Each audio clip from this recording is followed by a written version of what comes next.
are in the rest of the world.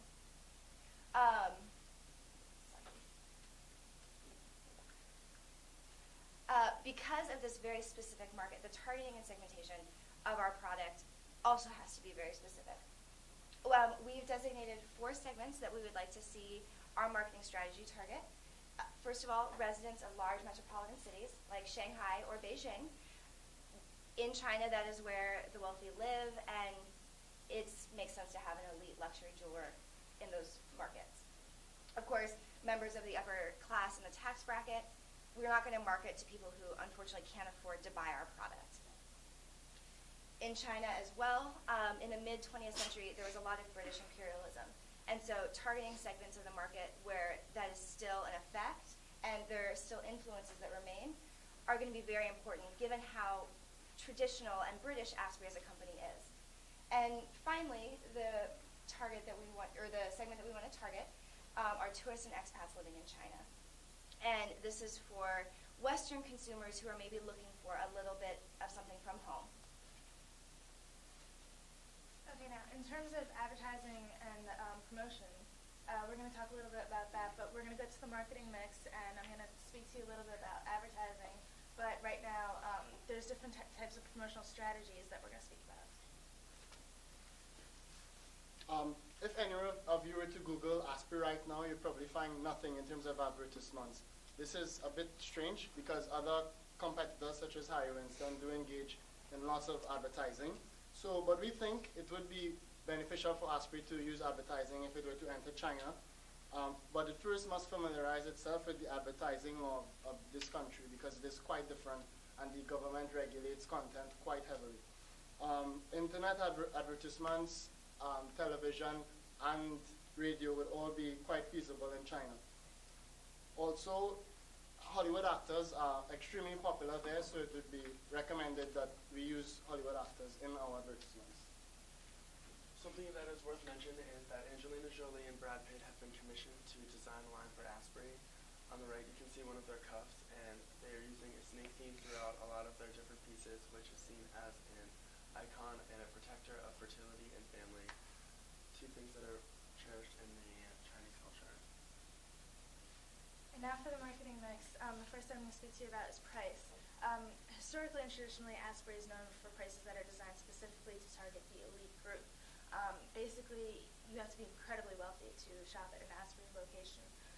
And also entering into China, we're going to maintain that price reputation and brand equity internationally and maintain the price. We're not going to lower the price because if we do that, then all of a sudden, internationally, we're no longer recognized as one of the elite brands. And in terms of pressures on price, entering into China, obviously, we're not used to such a new growth country. We're used to the UK, United States, and other very developed countries. So purchasing power is obviously not going to be the same. But in time, as the country begins to grow economically, we're going to see it grow, and we're going to see our company grow because more people will have more purchasing power and disposable income. Now, in terms of promotion, there's 2 phases that we're going to start with. We're going to start first with the push phase, and what we're going to do is basically push our consumers to come to us through online marketing and advertisement. And then finally, that'll kind of develop our brand and awareness amongst the Chinese population. Then we're going to go and pull, by word of mouth, our consumers in. So we're going to let the brand sell itself through brand equity, and then we're finally going to maintain our brand equity through customer satisfaction. And now, with everything that we have said, we've decided to enter into the Chinese market through a wholly owned subsidiary. Now, there was many different options that we could have exhausted, but exporting joint ventures, foreign production mergers and acquisitions, obviously we tried the merger and that didn't work out successfully. So we've decided through a wholly owned subsidiary, and particularly we've located the Beijing Ritz-Carlton on Financial Street, obviously a very high-end, high-profile environment where we can put our store in and we can make sure that we're targeting the correct market. Not only are we targeting the Chinese population that is traveling within country, but we're also targeting other nations so that the travelers come in and they all of a sudden go home and they know the Asprey brand and they can spread it throughout the world. And then obviously by association we are considered a high wealthy brand, a high brand level because of such a great venue. And now we'd just like to open it up to any questions that you might have. Thank you.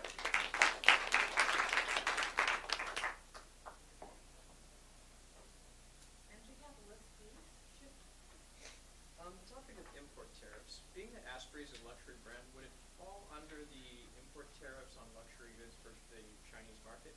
And if so, would the intention be to pass along those costs to consumers or to cut margins to account for the increased cost?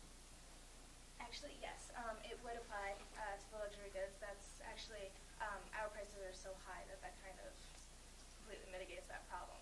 We sell mostly in the hundreds of thousands to millions and royal jewels, so that kind of mitigates the import problems. So it's interesting that you have mentioned Asprey is going to develop a jaded product line to enter China because Chinese people really love jade products. But my question is because jade market is a very saturated market in China, and then there are many prominent competitors, local competitors in China. So my question is, are you really serious about developing a jaded product line in China? And then how are you going to compete with those local competitors? And also, Chinese people think that jade is have a more traditional connotation. By shopping at Asprey, they are looking for Western-like taste. So how are you going to succeed in that? When we talked about mentioning jade in our product lines, it was more more of a show that we're trying to adapt. Asprey traditionally is not a very adaptive company, and so going into China, a very, very, very small part of our product line, maybe a jade necklace or jade earrings. So we really wouldn't be competing with the other jade competitors in the country because it is such a saturated market. But it would just be more of a show that we're making an effort. We really are trying to immerse ourselves in the Chinese, economic environment. I'm just wondering if the Ritz-Carlton hotel, if they have the secure capabilities that are going to be necessary in order to house, store, and distribute all of these extremely valuable products, especially like considering that, obviously if it's not secure, there could be possibilities of theft. The funny thing about that is that the Ritz-Carlton also holds Cartier, Louis Vuitton, a lot of the really well-branded names, very expensive items. Obviously, the Ritz-Carlton is top-of-the-line hotel. Basically, they have security beyond most of the hotels that are in the country, in the world. So, to add another store that requires security is not a problem for something like that. What was your reasoning to open up one, single retail store in Beijing when at the same time Shanghai is a higher populated city and has a higher purchasing power? Basically, Beijing has the target market that we're looking for and the growing target market. As we said, they're the wealthiest. It's basically the wealthiest in Beijing in a certain age group that we're looking at. So while we are only opening in Beijing in the beginning stages, we'd eventually move out further throughout the country as we get to know where our next target market would be. Where Beijing is right now the wealthiest population that is continuing to grow and grow the fastest. Okay, we probably have time for one more because the transmission was not working. In your paper, you mentioned about the time of entry into China, and you propose that the Asprey should enter China after the recession has been ended. I wonder why, for which reason you have supposed that the recession is not good, as you also mentioned that the problem with the exchange rate and your revenues will be in Chinese exchange rate. So that may pose a problem, and I don't know what's your